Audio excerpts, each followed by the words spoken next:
अखेर किरण हा मुलगा आहे, मुलगी नाही हे ऐकूनच ईश्वरी शांत बसते. आता अर्णवला ईश्वरीच्या या वागण्यावरूनच कळत असतं तिचं माझ्यावर किती प्रेम आहे. तू ही रे माझा मितवा या मालिकेमध्ये आता ईश्वरी आणि अर्णव दोघे बोलत असतात. आता अर्णव ईश्वरीला म्हणत असतो, झालं का समाधान, आणखी तुला काही मला विचारायचं आहे का? त्यावेळेला ईश्वरी पटकन अर्णवच्या अंगावर जाऊन म्हणते, ही किरण कोण आहे आणि तिचा फोन आल्यावर तुम्ही माझ्यासमोर का बोलत नाही तिच्याशी, आणि एवढं प्रायव्हेट काय बोलायचं असं तुम्हा दोघांना सांगा ना. आता अर्णव म्हणतो, मी किरणशी बोलल्यानंतर तुला काही त्रास होतो का? त्यावेळेला ईश्वरी जराशी मागं सरते आणि म्हणते, तुम्ही पहिल्यांदा माझ्या प्रश्नाचं उत्तर द्या बरं का. आता अर्णव, 1 मिनिट थांब, मी तुझ्या प्रश्नाचं लगेच उत्तर देतो असं म्हणतो आणि मोबाईलकडे जातो. आता मोबाईल हातामध्ये घेतो आणि फोन लावतो त्या किरणला आणि हॅलो किरण असं म्हणतो. आता ईश्वरी पुन्हा चकित होते आणि किरणला फोन लावलाय म्हटल्यानंतर लगेच अर्णवच्या पाठीमागे जाऊन उभी राहते. आता अर्णव त्या किरणचा फोन स्पीकरवर टाकतो आणि म्हणत असतो, उशिरा फोन केल्याबद्दल सॉरी किरण, आणि मला आपल्या प्रोजेक्ट बद्दल थोडं बोलायचं होतं, हे शक्य आहे का? त्यावेळेला ईश्वरी चकित होते, अरे हा तर मुलगा बोलत आहे. त्यानंतर तो किरण बोलत असतो, आपण उद्या याविषयी बोलूया. आता ईश्वरीला पक्क कळालेलं असतं की किरण ही मुलगी नसून मुलगा आहे. आता ईश्वरी अशी गडबडल्यागत करत असते, हे कसं शक्य आहे, म्हणजे किरण मुलग्याचं नाव असं तिच्या चेहऱ्यावर दिसत असतं. आता अर्णव किरण फोन ठेवणार इतक्यातच म्हणतो, थोडा वेळ थांबा, मिसेस शिर्केंना हा प्रश्न पडला आहे की किरण हे नाव मुलग्याचं सुद्धा असू शकतं. त्यावेळेला तो किरण तिकडून म्हणत असतो, मॅम माझ्या नावाच्या बाबतीत कन्फ्युजन नेहमी होतच असतं आणि हे प्रत्येकाच्या बाबतीत होतच असं म्हणून गुड नाईट म्हणून तो किरण फोन कट करतो. आता अर्णव इकडे फोन चालूच ठेवत असतो. आता ईश्वरी स्वतः तो फोन कट करते. आता ईश्वरीला अर्णवशी काय बोलावं तेच कळत नसतं. किरण हे मुलग्याचं नाव आहे तर मला एवढी तकलीफ, आता त्याच्या पुढे काहीच बोलत नाही. आता अर्णव ईश्वरीची गंमत करण्यासाठी तिला विचारत असतो, मिस इंदौर, जर किरण नावाची मुलगी असती आणि मी जर तिच्याशी बोलत असतो तर खरंच तुला त्रास झाला असता का? आणि जर ती मुलगी असती तिच्याशी मी बोलत असतो तर तुला काय फरक पडला असता? तर ईश्वरी जराशी मागेच वळते आणि म्हणते, फरक पडला असता. त्यावेळेला अर्णव म्हणतो, काय फरक पडला असता? आता ईश्वरी थोडीशी धमकावूनच म्हणत असते, काय म्हणजे लग्न झालंय तुमचं माझ्याशी, लग्न, शादी, मॅरेज असं म्हणत बोट दाखवतच अर्णवला ईश्वरी खाली बसवते. आता ईश्वरी धमकावतच म्हणत असते, लक्षात ठेवायचं मी बायको आहे तुमची. काय आहे? त्यावेळेला अर्णव म्हणतो, बायको, वाईफ, बीबी. आता ईश्वरी पुन्हा धमकावून म्हणत असते, दुसऱ्या मुलीकडे बघायची हिंमत जर केली ना सर तर गाठ माझ्याशी आहे आणि ते मला चालणार सुद्धा नाही. आता अर्णव ईश्वरीला म्हणत असतो, का चालणार नाही बरं मिस इंदौर? आता अर्णव ईश्वरीला म्हणत असतो, का चालणार नाही बरं, आपण तर जगाला दाखवण्यासाठी फक्त नवरा बायको आहोत ना. त्यावेळेला ईश्वरी म्हणते, नाही नाही नाही नाही, आपण खरोखरचे नवरा बायको आहोत. आता अर्णव ईश्वरीला म्हणतो, हे तू बोलत आहेस? त्यावेळेला ईश्वरी म्हणते, हाऊ. त्यावेळेला अर्णव म्हणतो, का बरं? आता ईश्वरी लाजतच अर्णवला म्हणत असते, कारण सर माझं तुमच्यावर खूप प्रेम आहे, आय लव्ह यू सर. आता असं म्हणल्यानंतर अर्णव हसत असतो आणि ईश्वरी खूपच लाजत असते. आता अर्णव ईश्वरीला गमतीने म्हणत असतो, मिस इंदौर काय बोललीस, मला काही ऐकूच आलं नाही. आता अर्णव असं म्हणाल्यानंतर ईश्वरी सर म्हणते आणि अर्णवला मिठी मारते. आता अर्णवला ईश्वरीने मिठी मारल्यानंतर अर्णव म्हणत असतो, काय बोललीस तू, मला खूपच आवडलं. त्यावेळेला ईश्वरी अर्णवच्या मिठीतच त्याला पुन्हा म्हणत असते, आय लव्ह यू सर. आता अर्णव मात्र miss Indore miss Indore miss Indore असं वारंवार हाका मारत असतो. बाप रे, एवढा सगळा सीन हा ईश्वरीच्या मनातच चाललेला असतो. आता ती त्या भ्रमातच असते. अर्णव इकडून मिस इंदौर अशी हाक मारत असतो. आता ईश्वरीच्या तोंडासमोरच अर्णव चुटकी वाजवतो आणि मिस इंदौर जोराने हाक मारतो. आता ईश्वरी त्या भ्रमातून बाहेर येते. आता ईश्वरी अर्णवकडे पाहत असते आणि तिला कळलेलं असतं की आपलं हे स्वप्न होतं. आता अर्णव म्हणतो, अगं मिस इंदौर, एक साधा प्रश्न विचारलाय तुला, काय घाबरतेस? आता अर्णव तेथून झोपायला जातो म्हणतो आणि निघून जातो. आता ईश्वरी स्वतःच्या मनातच बोलत असते स्वतःशीच. ती म्हणत असते, सर मला फरक पडतो आणि तुम्ही माझ्या मनात काय चाललं आहे हे तर ऐकलं नाही ना, पण असू दे, किरण ही मुलगी नाही तर मुलगा आहे हे ऐकून मला खूपच बरं वाटत आहे आणि मन हलकं झाल्यासारखं वाटत आहे. आता ईश्वरी चेहऱ्यावर स्माइल ठेवूनच स्वतःच्या मनात म्हणत असते, सर तुम्ही फक्त माझे आहात आणि मी तुमची आहे हे तुम्हाला जेव्हा कळायचंय तेव्हा कळेलच, पण आज मी खूपच खुश आहे. आता ईश्वरी स्वतःशीच हसत असते आणि आनंदाने बागडायला सुरू करते, म्हणजे ओढणी हातात धरूनच गोल गोल गोल फिरत असते, आनंद व्यक्त करत असते. तेवढ्यातच अर्णव तिथे येतो. आता ईश्वरी गोल फिरत असताना तिचा हात अर्णवला लागणार इतक्यातच ईश्वरी थांबते आणि तिचा हा आनंद पाहून अर्णव तिला म्हणत असतो, किरण हा मुलगा आहे ऐकून एवढा आनंद झालाय का तुला? आता अर्णव असं म्हणाल्यानंतर ईश्वरी काहीच उत्तर देत नाही आणि गुड नाईट सर म्हणते आणि झोपायला जाते. आता दुसऱ्या दिवशी सकाळी सगळे एकत्र नाश्ता करत असतात. आता ईश्वरी अर्णवसाठी कॉफी घेऊन येते आणि सर हे धरा असं म्हणते. आता इथे सगळेच आपापल्या नादात असतात, पण अंजली थोडीशी स्वतःच्या विचारांमध्येच मग्न दिसते. आता तिला राकेशचं बोलणं आठवत असतं, ज्यामध्ये राकेश म्हणालेला असतो, दत्त पादुकांच्या बाबतीत अर्णव ज्या पद्धतीने माझ्याशी बोलला ते मला काही आवडलं नाही आणि मला मान्य आहे तू मला समजावलं आहेस, पण ती गोष्ट माझ्या मनातून जातच नाहीये, म्हणून मला अर्णवचे पैसे नकोयत. आता हे अंजलीला आठवत असतं, म्हणून अंजली थोडीशी उदासच असते. आता हे पाहते आजी आणि आजी अंजलीला म्हणत असतात, अंजू का गप्प आहेस ग तू, का बोलत नाही, तब्येत तर बरी आहे ना तुझी, असं आजीनी विचारल्यानंतर हलक्या स्वरातच अंजली म्हणते, हो आजी मी बरी आहे. आता अर्णव अंजलीकडे पाहतो, हलकीशी स्माइल देतो. आता ईश्वरीला अंजलीचं वागणं थोडंसं वेगळं वाटत असतं. आता ईश्वरी म्हणूनच अर्णवच्या खांद्यावर हात ठेवते आणि अर्णव ईश्वरीकडे पाहतो. त्यावेळेला ईश्वरी खुणावतच अंजली का उदास आहे हे विचारा असं म्हणत असते. त्यावेळेला अर्णव अंजलीला विचारतो, ताई काय झालंय ग, का शांत आहेस तू टेन्शनमध्ये दिसत आहेस, सगळं ठीक तर आहे ना? त्यावेळेला अंजली मानेनेच हो असं म्हणते. आता स्वतःच्या मनातच विचार करत असते, यांनी तर मला सांगितलं आहे चिंटूकडे पैसे मागायचे नाहीत, मग पैशाची सोय कशी करायची? आता पुन्हा अंजली अशी विचारात गुंग आहे पाहून अर्णव म्हणतो, ताई काय झालंय, कसला प्रॉब्लेम आहे सांग बरं मला. आता अंजली शांतच असते, म्हणून आजी पुन्हा एकदा म्हणतात, अगं कसल्या काळजीत आहेस, कसलं टेन्शन आहे तुला सांग ना. आता अर्णव थोडासा घाबरतो अंजली काहीच बोलत नाही म्हणून, आणि तो पुन्हा म्हणतो, ताई तुला कसलं टेन्शन आहे सांग बरं पटकन. आता अंजली चिंटू असं म्हणते. त्यानंतर अर्णव लगेच म्हणतो, हो हो ताई बोल, पटकन बोल, तुला काय टेन्शन आहे?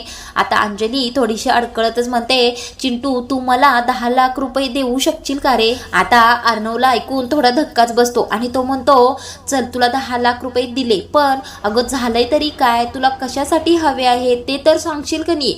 त्यावेळेला आता मामा मध्येच बोलतात आणि म्हणतात, अच्छा म्हणजे हे पैसे तुला नकोयत, जावई बापूंना हवेत होय? आता अंजली अर्णवला म्हणत असते, यांनी एका माणसाची केस घेतली आहे. आता असं म्हणून अंजली राकेशचा सगळा प्रकार सांगायला सुरू करते. आता हा राकेश किती नाटकी आहे हे तर अंजलीला माहीतच नसतं, आता अर्णवला मात्र माहीत असतं. अंजली सगळा प्रकार सांगत असते आणि राकेशचं सगळं नाटक असतं हे मामांना सुद्धा माहीत असतं, पण अर्णव इतका चिडलेला असतो की मुठी आवळत असतो, स्वतःचा राग गुटकत असतो. आता अर्णव म्हटलेला असतो ना की त्या माणसाच्या मुलाच्या चेहऱ्यामध्ये आपल्या बाळाचा चेहरा मला दिसतोय आणि त्या माणसाला मला न्याय मिळवूनच द्यायचा आहे, त्याचे पैसे मला परत करायचेच आहेत, हे अंजली सगळ्यांना सांगत असते. आता अर्णव स्वतःचा राग घुटकतो आणि अंजलीच्या खांद्यावर हात ठेवतो. आता हे सगळं ऐकून आजी म्हणत असतात, बापरे हे तर सगळं भयंकर आहे की. आता अंजली म्हणते, हो ना बरोबर आहे, 10 लाख रुपये आपल्या जीवापेक्षा भारी नाहीयेत,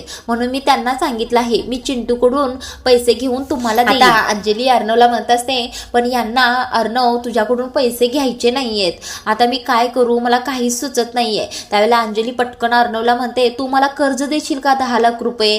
हे ऐकून अर्णव म्हणतो, काय काय बोलत आहेस ताई? अगं ताई लहान भाऊ आहे मी तुझा, मी का तुला कर्ज देईन बरं, माझ्याकडे जे काही पैसे आहेत ते सगळे तुझेच आहेत की. आता या मामी लगेच मध्ये बोलतात, बाप रे जावई बापू किती ग्रेट आहेत, दुसऱ्यांना मदत करण्यासाठी किती मोठी रक्कम मोजत आहेत ते. आता मामांना हे काही पटत नसतं. आता अर्णव नुसतं अंजलीच्या समाधानासाठी हो असं करत असतो. आता मामी म्हणतात, अगं पण जावई बापू आहेत कुठे? त्यावेळेला अंजली म्हणते, अगं ते गुंड कधी पण घरी येतील ना, म्हणून मीच थोडे पैसे त्यांना दिले आणि फार्म हाऊसवर घालवलं आहे. आता आजी म्हणतात, अंजू तू अगदी बरोबर केलंस बघ हे. आता अंजली म्हणतात ते म्हणजे ते जीवावर बेतू शकतं ना, म्हणूनच मी हे सगळं केलं. आता ईश्वरी स्वतःच्या मनात विचार करत असते, काही जरी झालं तरी या राकेशच्या हाताला एवढे पैसे मी लागून देणार नाही. त्यावरती अंजलीला म्हणत असते, अंजली ताई मला असं वाटतंय राकेश जिजूनी ती केसच सोडून म्हणजे कसं होईल, पैशाचं टेन्शनही जाईल आणि जीवाला धोकाही नाही. हो ना सर, बरोबर आहे ना? आता अर्णव म्हणतो, हो हो ही बरोबर बोलत आहे. बरं ताई, आपण याच्यावर काहीतरी सोल्युशन काढूया. माझ्याकडे एक पर्याय आहे, तो तू वापर. माझ्याकडे एका ॲडव्होकेटचा नंबर आहे, त्यांचा नंबर मी तुला देतो आणि त्यांच्याशी तू कॉन्टॅक्ट कर आणि जिजूंना ती केस त्यांच्याकडे द्यायला. आता मामी म्हणत असतात, अरे पण आपले जावई बापू पण एक वकीलच आहेत ना, मग दुसरीकडे का केस द्यायची आहे? आता अर्णव म्हणत असतो, मामी तुमचं बरोबर आहे, पण देशपांडे हे टॉपचे वकील आहेत, त्यांच्याकडे सिक्युरिटी आहे, त्यांच्याकडे गुन्ह्यांचा बॅकअप चांगला आहे आणि ते ही केस चांगल्या प्रकारे हाताळू शकतात आणि मी त्यांच्याशी बोलून घेतो. आता अंजलीला म्हणतो, ताई तू अजिबात टेन्शन घेऊ नकोस, तू असंच कर. आता अंजली सुद्धा म्हणते, हो हो अर्णव ही आयडिया बेस्टच. आता मामा सुद्धा म्हणतात, आणि याच्यामुळे काय होईल, सगळ्या गोष्टी एकदम कायद्यानेच होतील ना. आता आजी सुद्धा मानेनेच हो हो म्हणत असतात. आता अंजली पटकन, मी ह्यांना फोन करून सांगते आपण असं करायचं आहे म्हणून, मी येतेच त्यांना फोन लावते असं म्हणते आणि अंजली तेथून उठून जाते. आता मामा म्हणत असतात, अर्णव खूपच छान तोडगा सुचला आहे. आता इकडे तेवढ्यातच मामींचा मोबाईल वाजायला सुरू होतो. कोणाच तरी फोन आलेला असतो मामींना. अचानक मामी नाश्ता करायचं सोडून फोन उचलतात आणि हॅलो बोला बोला असं म्हणतच रूम मध्ये निघून येतात आणि काय माझा बॉक्स मिळाला असं फोनवर बोलत असतात. आता खरंच मामींचा बॉक्स मिळालेला असतो म्हणून त्या फोनवर म्हणत असतात, तुम्हाला खात्री आहे ना तो बॉक्स माझाच आहे म्हणून? बरोबर ठीक आहे, मिळालाय मला त्या ठिकाणाचं लोकेशन पाठवा, मी पटकन पोहोचते तिकडे. बरोबर ठीक आहे असं म्हणतात आणि फोन कट करतात. आता मामी फोन कट केल्यानंतर स्वतःशीच बोलत असतात, थँक गॉड माझा तो बॉक्स मिळाला एकदाचा. आता आरशामध्ये सगळं व्यवस्थित मेकअप आहे का पाहत असतात आणि पर्समध्ये पैसे आहेत का हे पाहत असतात, म्हणजे बाहेर जाण्याच्या तयारीत असतात. आणि हा सगळा प्रकार मामा दाराच्या बाहेरून पाहत असतात. आता मामींचं हे वागणं पाहून मामा स्वतःच्या मनातच विचार करत असतात, आमच्या सौभाग्यवतींचा बॉक्स मिळालाय तर एकदाचा, आता यांचा पाठलाग करण्याची हीच योग्य वेळ आहे. त्याशिवाय कळणार नाही की त्या बॉक्समध्ये नेमकं आहे काय. छे काय माझ्यावर वेळ आले यांची पाठलाग करण्याची, असं मामा स्वतःशीच बडबडत असतात. आता इकडे आजी विचार करत असतात अर्णव आणि ईश्वरीच्या पत्रिकेविषयी. आता ते स्वतःच्या मनातच म्हणत असतात, गुरुजींनी तर ठाम मताने सांगितलं होतं की अर्णव आणि ईश्वरीची पत्रिका अजिबात जमत नाहीये. मग गुरुजी खोटं तर बोलणार नाहीत ना, मग माझ्या डोळ्याला जे रोज दिसत आहे ते कसं खरं आहे? आता आजींना त्या दत्तगुरूंच्या पाऊलांचं अभिषेक करण्यासाठी आलेल्या गुरुजींचं बोलणं आठवत असतं. ते म्हणत असतात ना, ईश्वरीच्या स्वरूपाने तुमच्या घरामध्ये लक्ष्मीचं पाऊल पडलं आहे, ती खरी तुमच्या घरची लक्ष्मी सून आहे आणि ती जोपर्यंत या घरात आहे तोपर्यंत या घरावर कोणतंही संकट येणार नाही. त्यामुळे तुमच्या मनातील शंका काढून टाका आजी आणि लवकरात लवकर तुमच्या या सुनेचा स्वीकार करा. आता आजींना त्या गुरुजींची सुद्धा आठवण येत असते ज्यांनी सांगितलेलं असतं की या दोघांचं लग्न अजिबात लावून देऊ नका आणि यांची पत्रिका अजिबात जमत नाहीये. या दोघांच्या लग्नाचा सल्ला कोणताही ज्योतिषी देणारच नाही आणि तुम्हाला एकच सांगतो, जर या मुलीचं लग्न अर्णवशी झालं तर अर्णवचं आयुष्य पूर्णपणे उद्ध्वस्त होईल. आता या दोन्ही गुरुजींचं बोलणं आजींना आठवत असतं. आता एवढ्यातच अंजली येते, आजींच्यासाठी ज्यूस घेऊन येते आणि ज्यूस देतच म्हणत असते, आताची औषधं ज्यूस बरोबर देऊ का? आता आजी त्या गुरुजींच्या बोलण्याच्या विचारातच असते ना, त्यामुळे अंजली म्हणते, अगं आजी काय झालं, कोणत्या विचारांमध्ये मग्न आहेस तू? त्यावेळेला आजी म्हणतात, काय खरं आणि काय खोटं मानावं हेच कळत नाहीये ग. आता अंजली म्हणते, म्हणजे आजी काय म्हणायचंय तुला? त्यावेळेला आजी म्हणतात, अगं ईश्वरीला माझी नातसून म्हणून मी स्वीकारावं असेच संकेत सगळीकडून मिळत आहेत ना मला, पण दोघांची पत्रिका का बरं जमत नाहीये या प्रश्नाचं उत्तर मिळतच नाहीये. त्याच्यावर अंजली म्हणते, आजी आता या प्रश्नाचं उत्तर तुला स्वतःच शोधावं लागेल. आजी म्हणत असतात, खरंय तुझं, म्हणजे माझ्याही मनात तोच विचार आला होता. आता या पत्रिकेच्या बाबतीत मलाच काय ते शोधलं पाहिजे. आता एवढ्यातच मामा तिथे धावत धावत येतात आणि आई आई असं म्हणतच येतात. आता आजींना म्हणत असतात, आई मी जरा बाहेर जाऊन येतो आणि तुला काय हवं काय नको ते सगळं आकाशला सांगायचं. आता आजी मामांना म्हणत असतात, अविनाश जरासं थांब आणि तुझी सगळी कामं बाजूला ठेव आणि मी जे सांगत आहे ते काम कर. आता मामा म्हणतात, अगं आई करतो मी तुझं काम, पण एवढं काय अर्जंट काम आहे आई तुझं? त्याच्यावर आजी म्हणतात, तुला एका व्यक्तीला आणायचं आहे. त्यावेळेला मामा म्हणतात, कुणाला कुणाला आणायचं आहे? आता इकडे अर्णव त्याच्या रूम मध्ये आवरावरी करत असतो. तेवढ्यातच ईश्वरी तेथे येते आणि म्हणते, का आवरत आहात तुम्ही, कुठे निघालात? त्यावेळेला अर्णव म्हणतो, मी सिंदूर मला ऑफिसला जावं लागेल, माझी महत्वाची मीटिंग आहे. आता मानेनेच हो हो असं ईश्वरी म्हणत असते. त्यावेळेला अर्णव म्हणतो, राकेश घरी नाहीये त्याच्यामुळे अजिबात घाबरायचं नाही. आता ईश्वरी म्हणत असते, जरी तो घरी असला ना तरी सुद्धा मला अजिबात भीती नाहीये. आता अर्णव का बरं असं म्हणतो. त्यावेळेला ईश्वरी म्हणते, मी नाही घाबरत त्याला अजिबात, आता तुम्ही बिंदास्त जा ऑफिसला. आता ईश्वरी खूपच आनंदात असते. ते पाहून अर्णव म्हणतो, मी सिंदूर खूपच आनंदात दिसत आहे, काय कारण आहे बरं याचं? आता ईश्वरी म्हणते, कारण तसंच आहे सर, त्या राकेशचा एवढा प्लॅन आपण फ्लॉप केला ना, खुशीतच असणार की. मग आता अर्णव म्हणत असतो, मी सिंदूर त्या राकेशचे सगळेच प्लॅन आपण असे फ्लॉप करून टाकायचे. आता ईश्वरी म्हणते, सवालही नाही बनता. आता अर्णव स्वतःच्या शर्टाची बटणं घालत असतो. तेवढ्यातच त्याला कळतं की शर्टाचं एक बटन तुटलं आहे.